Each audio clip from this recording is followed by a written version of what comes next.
Y saludamos a esta hora a la concejala de Medellín por el Partido Centro Democrático, Claudia Carrasquilla Minaya. Hola Claudia, qué bueno que esté con nosotros hoy aquí en Clickasia, el poder de la información a un clic. Bienvenida.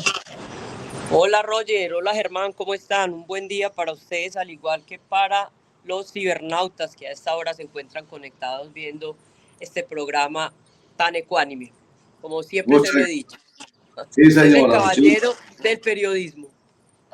Muchas gracias, doctora Claudia, muy querida. Hacemos ese esfuerzo, intentamos hacer esta actividad con la mayor responsabilidad posible. Bueno, doctora Claudia Carrasquilla, resulta que se ha denunciado en el Consejo de Medellín amenazas contra usted, contra el también concejal de Medellín, Andrés Pavón, usted por el Partido Centro Democrático, por el movimiento Creemos, pero también contra el alcalde de Medellín, Federico Gutiérrez, y contra Manuel Villa, quien es el secretario de Seguridad y Convivencia. ¿Es así? ¿Hay esas denuncias, hay esas amenazas contra ustedes? Sí, Roger, es cierto. Son dos amenazas. La primera amenaza es una información que nosotros recibimos desde el 20 de junio, pero la información es desde el 26 de mayo. Allí se dice por parte de una fuente verificada, que es una persona que está detenida en el centro de reclusión de Cómbita, quien manifestó que tenía conocimiento que tanto el alcalde de la ciudad de Medellín como yo, Claudia Carrasquilla, como concejal de Medellín, estábamos dentro de un listado como objetivo militar por parte de las disidencias de las FARC en el Frente 36 y 18, que tiene pues injerencia en Antioquia, y esto era en una alianza que se tiene con las estructuras criminales de la ciudad de Medellín, por la cual se están ofreciendo 8 millones de dólares para que se cumpla con ese atentado en contra del alcalde o en contra de esta concejal. Y asimismo se recibió información de una fuente directa que fue a mi oficina, dio su nombre, dio su número de cédula, dio su teléfono, está dispuesto a llevarnos a los sitios donde él sabe que están ubicadas las personas que han referido una amenaza directa, ahí sí ahora, contra el secretario de Seguridad de Medellín, Manuel Villa, contra el concejal Andrés Tobón y contra esta concejal Claudia Carrasquilla, donde ha dicho esta fuente que la metodología que va a utilizar la estructura criminal, que es una alianza que se tiene entre lo que se conoce como pesebreros y lo que se conoce la terraza, pues dicen que a Manuel le van a informar de la ubicación de un artefacto explosivo para que él se pueda desplazar hasta el sitio y allí va a ser objeto de amenaza, porque dicen que él se la pasa pues con el general Castaño y es más difícil hacerle el atentado. Y frente a Andrés Tobón y frente a mí, porque como nosotros tenemos que ir a las comunidades, porque la gente nos cita reuniones, porque estamos verificando las situaciones que allí se presentan, porque ese es nuestro rol y nuestro papel en ir a atender las comunidades, nos van a hacer un señuelo mediante cualquier líder falso que nos cite también a un punto específico, y allí pues también atentarían contra nuestra vida. Todo esto viene, Roger, Germán y a los oyentes, de unos señalamientos que nos han venido haciendo a nosotros porque supuestamente nosotros nos oponemos a la paz urbana en la ciudad de Medellín. De esto ya habíamos hablado en programas anteriores, y no es que nosotros nos opongamos a la paz urbana en la ciudad de Medellín, sino que a los delincuentes les incomoda y al gobierno nacional les incomoda, Javier, que no te había saludado, es que nosotros no traguemos entero, que nosotros presentemos objeciones a esas manifestaciones que hace el gobierno nacional a través de Isabel Zuleta y a través de los demás delegados para la ciudad de Medellín, porque es lo que a nosotros nos corresponde. Yo ya lo he dicho que yo tengo una comisión accidental de seguimiento a la paz urbana, y todo esto es lo que los molesta, todo esto es lo que los incomoda, y esto es lo que hace que ellos profieran amenazas en contra nuestra, que quieran sacarnos del camino, que quieran callarnos para que nosotros no podamos seguir hablando. Concejal Claudia Carrasquilla, buen día, cordial saludo, qué bueno que nos vuelva a acompañar aquí en Clicracia. Concejal, yo escuché ayer en redes sociales y vi en redes sociales al concejal también Andrés Tobón y mencionado nombres específicos, alias Douglas y alias Carlos Pesebre, si mal no entiendo, si no usted me corrige. Eh, Entiendo que ellos son de alguna manera los que estarían detrás de esto, ¿serían ellos los que estarían dando el dinero para este atentado o sería las FARC a través de las estructuras que ellos, entre comillas, dicen, manejan los que están dando No, el dinero? ¿De dónde viene como esa información, concejala? por eso yo dije que son dos amenazas diferentes. Una es la amenaza y la información que da una persona que está privada de la libertad en la cárcel de Cómbita, donde dice que hay alianza de lo que se conoce como la oficina de Envigado. Ahí no dan nombres directos, sino que dice que es lo que de la oficina de Envigado con el 8 y con el Frente 36 de las FARC, que esa información nosotros ya la habíamos recibido tiempo adelante, o tiempo atrás, mejor, perdón, inclusive por una persona que también estuvo en nuestro despacho, donde también incluía al presidente del Consejo de Medellín, Sebastián López, por supuestamente la misma situación que estoy denunciando. Pero esta es una nueva denuncia que hay, es una nueva información que hay, que como lo digo, lo obtuvimos de la Fiscalía General de la Nación, donde se dice que esta persona hizo referencia a ese supuesto ataque.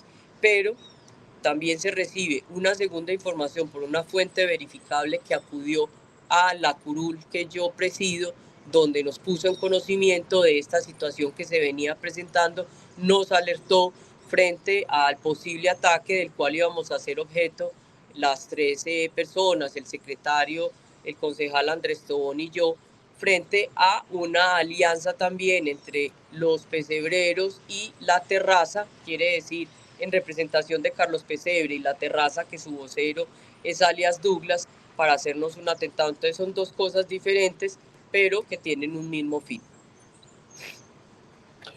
Concejal, buenos días. Buenos días, hermano. Se queda claro que son dos amenazas distintas, digamos que dos fuentes distintas, orígenes diferentes. La primera ya la conocían ustedes de tiempo atrás y la otra pues con estas dos fuentes que tienen. Esto por supuesto, y aprovecho para rechazar ese tipo de situaciones, por supuesto. No es posible que este tipo de cosas pasen en este país. No deberían pasar, que se amenace concejales, alcaldes, a nadie. Eso no tiene por qué pasar. Esta situación de todas formas, concejala, les afecta a ustedes en su desempeño normal de las actividades, porque es normal tener temor de desplazarse a alguna zona, más conociendo lo que puede pasar.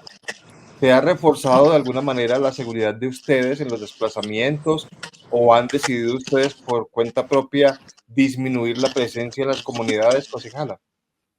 Germán, nosotros no hemos recibido una respuesta positiva de la Unidad Nacional de Protección. Todos sabemos que en Colombia quien decide quién tiene un riesgo extraordinario u ordinario es la Unidad Nacional de Protección, y más en la actividad que nosotros desarrollamos como políticos, como concejales del distrito de Medellín. Se han presentado las respectivas denuncias, pero todo se queda en el análisis que hace supuestamente el CERREM, que es la Junta de Evaluación de Riesgo que tienen al interior de la Unidad Nacional de Protección. Y allí, a pesar que nosotros presentamos las solicitudes, pues no se decide a tiempo. Y a nosotros lo que nos toca y optamos es por disminuir, como usted lo dice, Germán, la presencia en los territorios para atender a las comunidades. Contrario a lo que debería hacer, que el concejal debería desplazarse al territorio para escuchar toda la comunidad, pues lo que estamos haciendo es que estamos citando la comunidad en el Consejo de Medellín para que en los diferentes claustros, salas de reuniones que tenemos allí, los podamos escuchar y le podamos dar solución a la problemática que ellos tienen. Esto no debería ser así, porque esta es nuestra función, estar en la calle atendiendo las comunidades. Y es muy lamentable que ante amenazas de sujetos como estos, pues que se creen los dueños del territorio, que se creen los dueños de la ciudad de Medellín, nosotros tengamos que restringir la movilidad y que el Estado no nos pueda brindar la seguridad de podernos nosotros desplazar libremente por el territorio como lo ordena la Constitución Nacional. Doctora Claudia Carrasquilla, cuando usted menciona, a ver, yo la verdad cuando escucho o me doy cuenta de las amenazas y hablo y mencionan el origen de las FARC, uno de los orígenes, y dije, ¿y qué tienen que ver las FARC realmente con la concejala Claudia Carrasquilla, con Andrés Tobón, con el alcalde?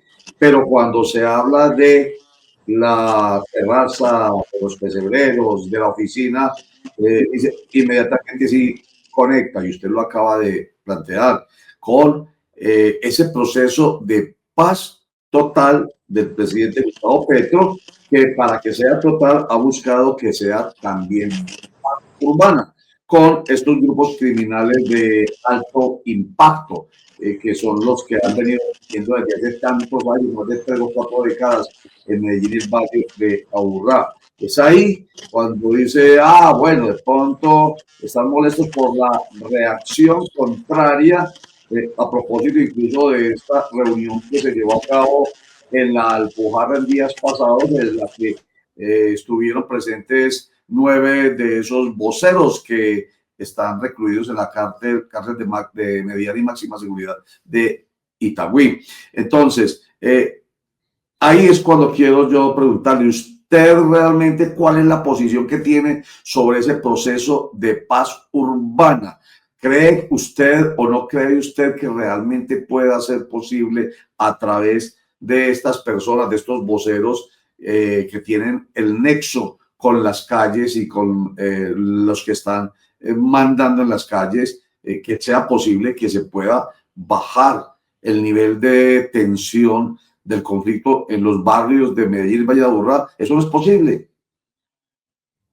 Ahí hay varios aspectos. Lo primero que hay por decir es que, lo he reiterado en muchas oportunidades, no existe marco jurídico para tener una negociación con los cabecillas del multicrimen, como lo llama ahora el gobierno nacional, o de estas estructuras criminales. ¿Por qué? Por una razón muy simple.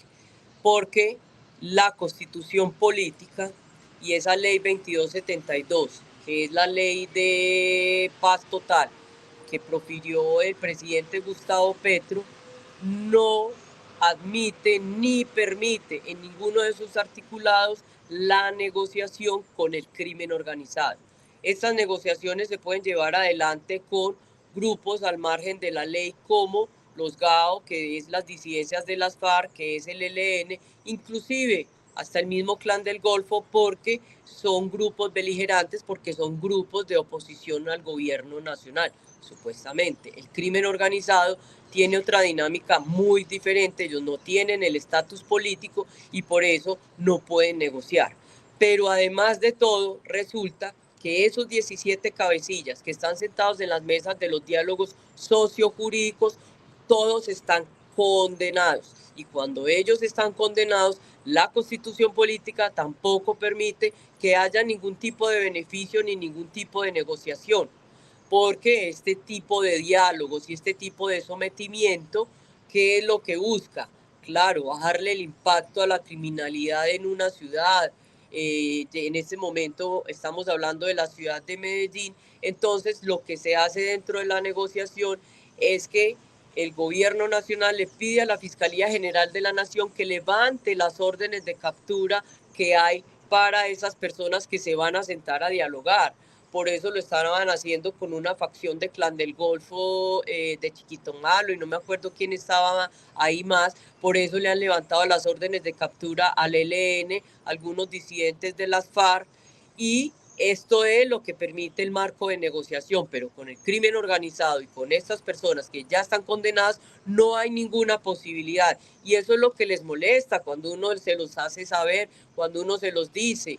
Y además de ello, hay un punto muy importante, y es que ellos no han mostrado voluntad de someterse absolutamente a nada. Ellos han dicho que están en una fase exploratoria de extorsión donde van a librar, o libraron 45 barrios del cobro de extorsión, y vaya usted por los barrios y cómo todavía se sigue cobrando 2.000 pesos al que parquea la motocicleta afuera, cómo el dueño de la tienda todavía le tiene que comprar los huevos, el gas y la parva, lo que nosotros conocemos acá como parva, que son los panes, que son las galletas, bueno, en fin, todo aquel producto de panadería, a las mismas estructuras criminales. Entonces, ¿cuál es el ejercicio que ellos vienen haciendo sobre el control del crimen? No es cierto. Además, allá se encuentra el 30% aproximadamente de dominio, control territorial de las estructuras sobre los barrios de la ciudad de Medellín. El 70% está por fuera y está en libertad.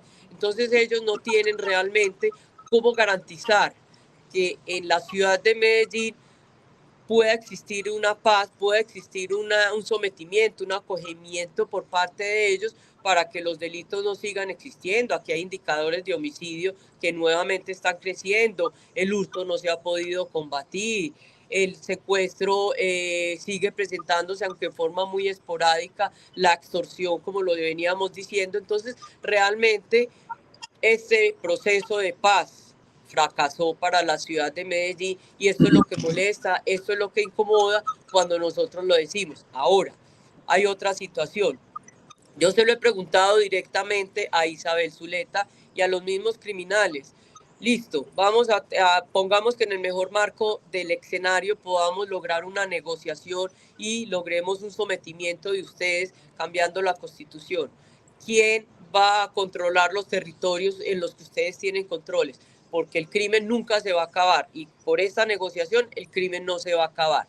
Van a seguir existiendo otros grupos criminales que quieran tomar el control territorial para la venta de sustancias estupefacientes, para el cobro de la extorsión. Entonces yo les pregunto, y si ustedes se van a someter, ¿cómo van a garantizar que el territorio no vuelva a ser cooptado por otras estructuras criminales? ¿Qué van a hacer ustedes con esas rentas criminales? Porque ustedes no han hablado. ¿Cómo van a sustituir las rentas criminales? ¿De qué van a vivir entonces si no van a vender sustancia estupefaciente? ¿De qué van a vivir si no van a cobrar la extorsión? Y no lo han podido explicar. Entonces, realmente no existe un hilo conductor que permita establecer que realmente puede haber en algún momento una negociación con esos criminales. Bueno, le escucho y entonces entiendo, digamos, razones. Porque la verdad, siempre nos hemos preguntado, pero ¿por qué, digamos, estar opuesto a una posibilidad más de bajar, de desescalar el conflicto, en este caso urbano? ¿Por qué? Bueno, usted da algunas razones. Esa última, y es que realmente es sostenible. Yo creo que puedo utilizar la palabra en ese último comentario que usted hace. A ver, ¿cómo se van a sostener? Es sostenible en caso tal de que se logre digámoslo así, el acuerdo, la desmovilización de esta estructura a través de los voceros de la cárcel de Itagüí, primera. Pero quiero llegar a algo que digo ahorita que no lo había pensado, y por eso es bueno que ustedes nos hablen como lo está haciendo Claudia Carrasquilla en estos momentos, porque nos da más claridad. El tema que usted plantea a propósito empieza hablando del marco jurídico. Siempre nos hemos dicho, porque nos comparamos demasiado, pero a ver, si los procesos de paz que se han venido realizando desde 1989 con la guerrilla y pasando por 2003-2005 con los paramilitares, inclusive si nos devolvemos un poquitico con las milicias populares, si siempre es un toma y dame y finalmente terminan guerrilleros y paramilitares que se han desmovilizado obteniendo unos réditos como por ejemplo disminución de penas, ¿por qué negarse que ocurra lo mismo? Pero usted ha dicho algo y a donde quiero que usted vuelva y nos lo enfatice, es que ya están condenados. Esa es la diferencia. El hecho de que ya estén condenados, eso no permite que haya ninguna variación en su condena y entonces, digamos, el Estado les puede otorgar unos beneficios. Claro, Roger, porque cuando yo tengo una orden de captura vigente y que no se ha materializado, pues ahí está. La Fiscalía adelantó una investigación con su policía judicial y pudo establecer que nosotros pertenecemos a un grupo armado, pertenecemos a un grupo criminal, pero aún no nos han materializado la orden de captura. Entonces, por eso yo explicaba ahorita que dentro de este marco de negociación se podría decir, venga, señores Fiscalía General de la Nación, por favor levántele la orden de captura a Pedro, a Juan y a José, porque se van a sentar en la mesa de diálogo para tratar de desescalar el conflicto, como usted lo decía ahorita. Y eso es parte de la negociación y es parte de sentarse a hablar y decir, bueno, entonces yo me someto o ustedes se van a someter y ustedes tendrán que pagar un mínimo de pena, por decirlo algo como pasó con la justicia transicional. La mayoría de los paramilitares pagaron penas entre 10 y 12 años de prisión, algunos que estaban por narcotráfico fueron extraditados y bueno, eso hizo parte de la negociación. Lo mismo sería en este sentido, habría que negociar algo. ¿Qué es algo? Es que yo mínimamente responda por esas conductas delictivas que yo cometí, comprometiéndome a no volver a realizar esas conductas delictivas y a que la zona donde yo actúo, donde yo tengo injerencia, pues esa zona se desescale el conflicto, que los menores de edad no sean instrumentalizados para la comisión de conductas delictivas, o que allá no se siga distribuyendo sustancia estupefaciente, o que allá no se siga cobrando la extorsión. Pero cuando yo ya estoy condenada, como es, con los 17 cabecillas que están sentados en este momento, que todos están condenados y tienen las penas más altas porque son cabecillas, y además de ser cabecillas tienen varios delitos y delitos sumamente graves como el homicidio, el concierto para delinquir, el secuestro, la extorsión.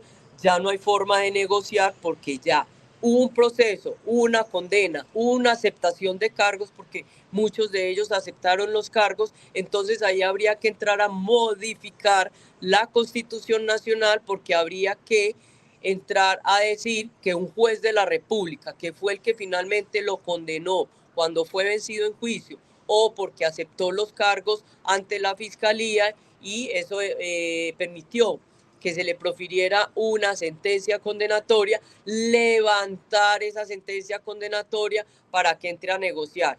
¿Y a negociar qué? Pues lo mismo que se está hablando en la mesa de diálogo. Esto hace inviable esa negociación en este momento con los miembros de las mesas de diálogo sociojurídicos. Y a mí lo que me molesta es que el gobierno nacional le mienta a la ciudadanía, le mienta a Colombia, diciendo que aún hay posibilidad de diálogo con estas personas y que hay posibilidad de ofrecerles a ellos algo a cambio de desescalar el conflicto, cuando ni siquiera existe un marco jurídico y cuando tampoco se le ha sido clara a la ciudad de Medellín cómo es que ellos van a desescalar el conflicto, que lo decía también ahorita, cómo van a dejar de delinquir, cómo van a cambiar las rentas criminales, cómo todo ese dinero que ellos han obtenido lo van a invertir en la sociedad, van a hacer parques, van a hacer institutos, van a hacer qué para que los menores de edad que ellos instrumentalizaron en las estructuras criminales, ellos vuelvan y se puedan reintegrar a la sociedad. Es que no solamente es obligación del Estado,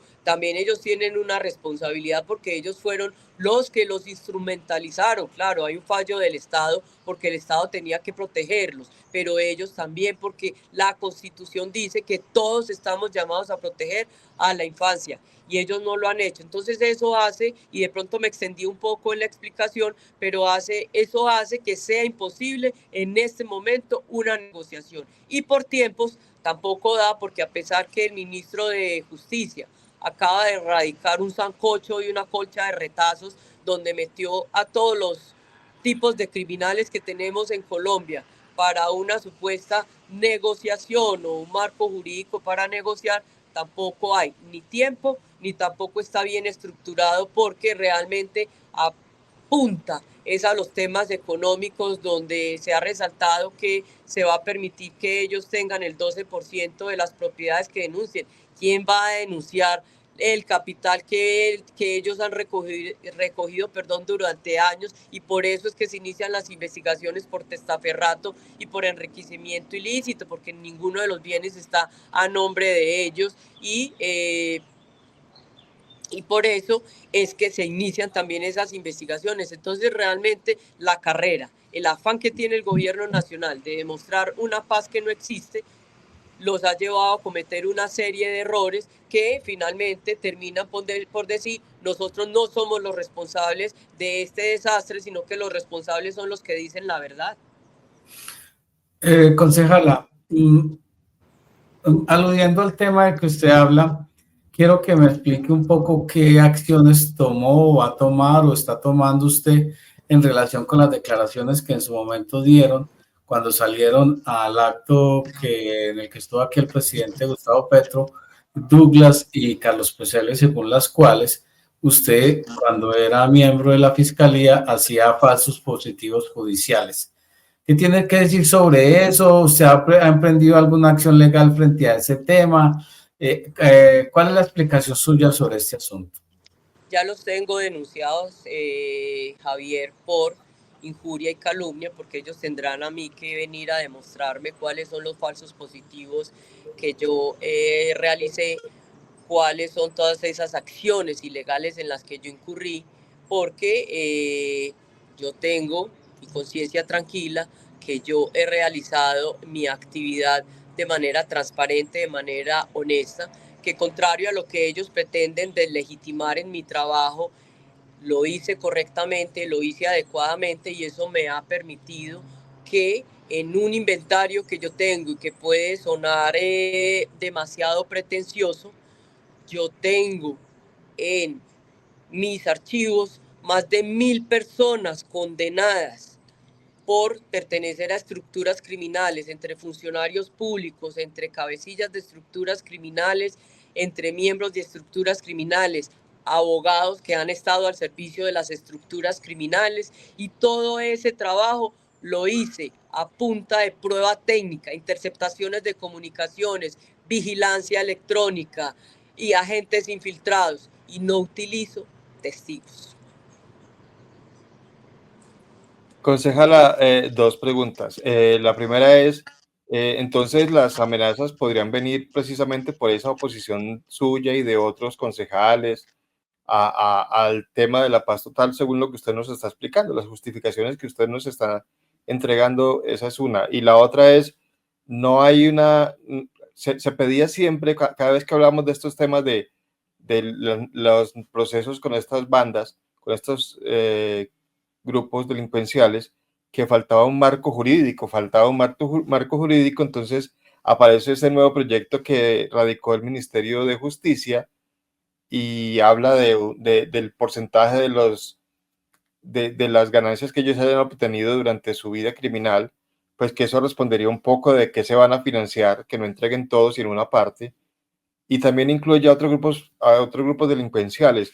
Eso no es parecido a la ley 975, que incluyó a grupos paramilitares que no eran insurgentes, que no tenían beligerancia, también se incluyeron allí. Germán, lo primero, en mi concepto, las amenazas realmente provienen de esta oposición que nosotros hacemos a este marco jurídico que pretende el gobierno nacional implementar de manera forzada, porque no lo existe, porque la Constitución así no lo permite. Y de ahí es que a ellos les molesta, porque el gobierno nacional le ha hecho una serie de promesas en que van a salir en libertad, en que van a tener reducción de pena, en que a través de gestorías de paz, que mire que se habló mucho del tema de gestorías de paz y ahí se quedó porque nuevamente hubo oposición, porque como también estaban condenados, depende de un juez de ejecución de penas o del juez de la República el que le levante la posibilidad de salir de sus centros de reclusión para hacer esas gestorías de paz. Es que yo no me lo invento, lo dice la norma, lo dice la Constitución. Entonces todo eso es lo que a ellos les molesta y por eso nos mandan a amenazar, por eso nos ponen precio a nuestra cabeza para que ellos puedan seguir creyéndole las mentiras al gobierno nacional en un fallido proceso de paz total que no existe. Y en la segunda parte, Germán, perdóname, pero se me olvidó qué fue lo que me preguntaste. Sí, se pidió por mucho tiempo ese marco jurídico precisamente, que es del que usted habla, y se pedía porque ¿cómo van a negociar con ellos si no tienen que ofrecerles? Entonces aparece una rebaja del 70% de la pena. Aquí Jorge Mejía nos ha dicho muchas veces, es que muchos de ellos están a punto de terminar ya su condena porque ya llevan muchos años allá en la cárcel. Y yo le preguntaba si no hay similitudes entre este proyecto de ley y la ley 975, que incluyó grupos paramilitares que no eran insurgentes, no tenían una beligerancia y que eran unos grupos criminales dedicados simplemente a cometer una cantidad de actos, pues que no es que estemos justificando la guerrilla, pero eran diferentes a los de la guerrilla.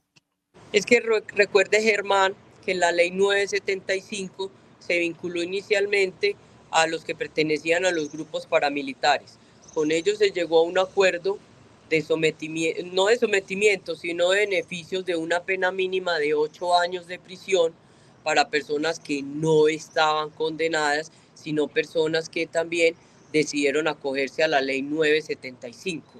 Y con ellos también hay una unidad de extinción de dominio, de lavado de activos, que van sobre los bienes, y no es que se les reconozca absolutamente nada, sino que de igual manera la Fiscalía tiene un grupo de lavado de activos y de extinción de dominio que va sobre los bienes de esos paramilitares, que ellos no denunciaron, que ellos obtuvieron durante la realización de su actividad delictiva, porque sabemos que el paramilitarismo no solamente era un grupo opositor a la guerrilla, sino que realmente terminaron por ser también grandes narcotraficantes, y esos bienes que adquirieron de forma ilícita, esos bienes que ocuparon desplazando a muchas de esas personas, fueron recuperados a través de diferentes procesos de extinción de dominio, donde se vincularon también terceros que financiaron, terceros que participaron también en esa actividad con el paramilitarismo, y es muy diferente a esta ley que ahora ha presentado el Ministerio de Justicia.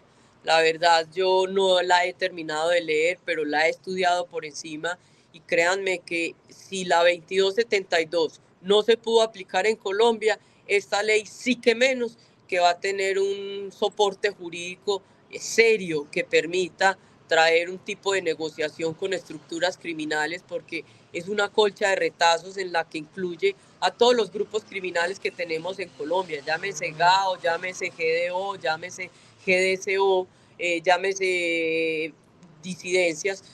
No se puede tratar de la misma manera porque tienen un actuar criminal totalmente distinto. Es que es más, la criminalidad en la ciudad de Medellín es totalmente distinta a la criminalidad en el país. En el país hay pandillas, aquí hay estructuras criminales que están determinadas por la ley como GDO, grupos de delincuencia organizada, o multicrimen que llaman ahorita, o GDSO, que son grupos de delincuencia común organizado, que tienen una organización jerárquica, que tienen una financiación, como lo he venido diciendo. Entonces son temas diferentes que no se pueden meter dentro de una misma ley, porque son grupos criminales totalmente diferentes, con una estructura totalmente diferente.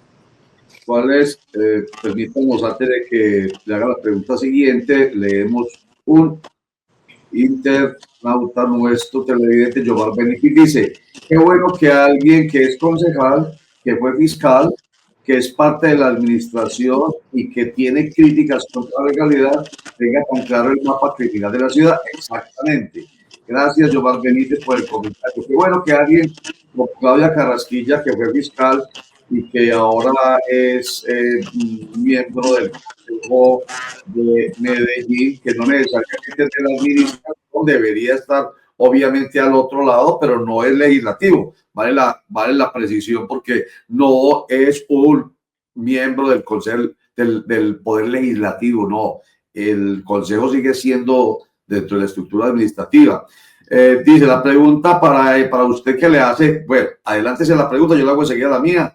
Respóndale por favor a Yomar Benítez esta pregunta, por favor, concejala Claudia Carrasquilla. La pregunta es: ¿por qué como autoridades no están combatiendo de la mano de otras autoridades esa realidad criminal? Si saben dónde están, quiénes son y qué hacen, porque aún es paisaje la criminalidad. ¿Qué le responde usted a nuestro internauta Yomar Benítez, concejala? Yomar y Roger, porque la orden que ha dado el presidente Gustavo Francisco es a las autoridades no combatir el crimen. Aquí porque el general de la Metropolitana, en compañía de la seccional de investigación y de los fiscales de la ciudad de Medellín, pues se sigue persiguiendo el crimen. Pero La orden que ha dado el gobierno nacional es no perseguir a estas estructuras criminales. No nos vamos muy lejos. Cuando la fiscal de lavado de activos decidió ordenar los allanamientos, la captura de la familia de Douglas, de alias Jordi, de la familia de Pichi, que hubo un gran escándalo. ¿Y de parte de quién? De Isabel Zuleta, porque iban a dañar el marco jurídico de Marcos de Paz. Es que yo se lo he dicho en muchas oportunidades a Isabel Zuleta, no juegue con candela, que es que usted no puede evitar que la Fiscalía General de la Nación siga investigando y cumpliendo su papel, y el hecho que ellos estén sentados en las mesas de diálogos, entonces porque ustedes previamente no fueron y le dijeron a la Fiscalía General de la Nación que parara cualquier actividad. En lado de activos lo siguen haciendo, pero la orden del presidente Gustavo Petro para la policía es el plan Tortuga y no se pueden perseguir las estructuras criminales. O miremos qué ha pasado, cuántos cabecillas de las disidencias de las FARC, cuántos cabecillas del ELN se han dado de baja o se han capturado. Pues lo mismo pasa aquí. ¿Cuándo se volvió a capturar un cabecilla de alto perfil en la ciudad de Medellín? Nunca, porque no lo permite. Porque nosotros no tenemos capacidades de hacerlo desde acá. Aquí lo único que se hace son capturas de la Interpol de narcotraficantes que están en la ciudad de Medellín, pero no se puede trabajar. Yo hablo con mis compañeros de crimen organizado y ellos están de manos y de brazos cruzados porque la policía judicial no quiere trabajar, porque no les autorizan venir a la ciudad de Medellín para adelantar las investigaciones contra las estructuras criminales. Eso es lo que pasa y esa es la realidad. Como dice Yomar Benítez, quien es una persona especialista en temas de seguridad, es bueno tener a alguien que tenga conocimiento, experiencia y experiencia en estos temas, porque nos ha dado usted claridad hoy, Claudia Carrasquilla, sobre estos temas que se manejan mucho desde los dimes y diretes. Yo creo, yo me imagino que usted está dando elementos materiales, objetivos concretos para uno entender mejor el tema. Y le hago la última pregunta para dejarla ya tranquilita, agradeciéndole que nos haya dedicado tanto tiempo. La diferencia entre sometimiento y acogimiento. En mi concepto, Roger, es exactamente lo mismo. Someterme quiere decir que me estoy presentando ante la autoridad para que ella finalmente disponga. Y acogimiento, pues es exactamente lo mismo. A mí me acoge la justicia. Pero entonces me acoge la justicia, ¿por qué? Porque yo me presento. Ya. Y sometimiento, ¿por qué? Porque yo me presento. Entonces es simplemente que para ellos les parece, porque yo se los pregunté precisamente que por qué hablaban de acogimiento y no de sometimiento, y me decían que porque era una palabra menos lesiva, que porque era una palabra menos agresiva, y yo les decía, pero es que en últimas es lo mismo, para que yo pueda tener beneficios yo me tengo que presentar ante la autoridad que es la que me impone a mí las medidas de aseguramiento. Claro, no, y la pregunta la hago precisamente por eso, exactamente por esto último, que suene más sutil, ¿cierto? Que no asuste, digamos. El sometimiento es que yo lo estoy cogiendo a usted, yo le estoy imponiendo la bota de la fuerza del Estado. Y el acogimiento es que yo decido entregarlo, o sea, pero usted dice exactamente lo mismo. Claudia Carrasquilla, pues nos aclara bastante, y le agradecemos mucho el panorama, nos pone a pensar distinto y es muy importante cuando ustedes que tienen, como ya lo dije, conocimiento, experiencia y experiencia, nos dan elementos de juicio como los que nos ha dado hoy. Esperemos que no llegue a mayores esa amenaza contra ustedes, que se pueda resolver cuanto antes. Es nuestro deseo, Claudia Carrasquilla. Muchas gracias, Roger, muchas gracias, Germán, muchas gracias, Javier. Yomar, un saludo también muy especial, ya creo que estás por ahí conectado, y para todos los cibernautas, de verdad, un feliz día. Feliz día, Claudia Carrasquilla, concejal del Distrito Especial de Ciencia, Tecnología e Innovación de Medellín por el Partido Centro Democrático. Enseguida vamos a hacer comentarios al respecto, que creo que se amerita, pero esto que estoy diciendo es bien importante a propósito de los mensajes que deben quedarnos siempre pensando en una ciudadanía cada vez más informada, pero más formada además. Es que estas cosas no son de yo me imagino, yo creo, yo opino. Se necesita que haya de verdad elementos de juicio objetivos para uno entender estos tires, dimes y diretes, tires y coges de esta polarización nuestra. Si hay razones, pues uno entiende, no es que se opongan porque les dio la gana, sino porque hay razones. Es lo que nos deja en claro hoy Claudia Carrasquilla. Esto nos tiene que inspirar